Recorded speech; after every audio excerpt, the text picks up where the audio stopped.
পূর্বাভাস মতো আজও দফায় দফায় বৃষ্টি হচ্ছে।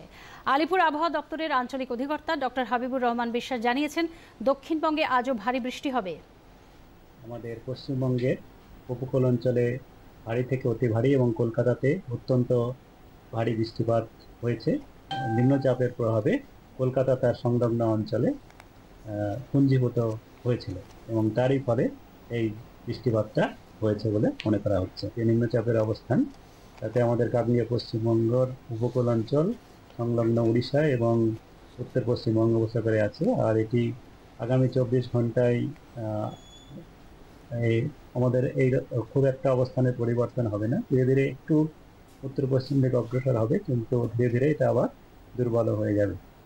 আর এর প্রভাবে আগামী 24 ঘন্টা পর্যন্ত আমাদের পশ্চিমবঙ্গের দক্ষিণবঙ্গের সমস্ত জেলাতেই হালকা থেকে মাঝারি বৃষ্টিপাত হবে এবং তার সঙ্গে ভারী থেকে অতি ভারী বৃষ্টিপাতও কয়েকটা জেলায় সম্ভাবনা রয়েছে।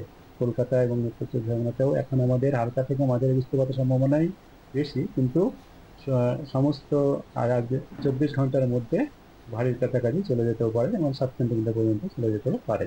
উত্তরবঙ্গের যেটা রয়েছে সেটা উত্তরবঙ্গে কেবল আগামী 3-4 দিনে তো বৃষ্টিপাতের পরিমাণ কমই থাকবে, হালকা থেকে মাঝারি বৃষ্টিপাতই কেবলমাত্র হবে, বজ্রবিদ্যুৎ সহ।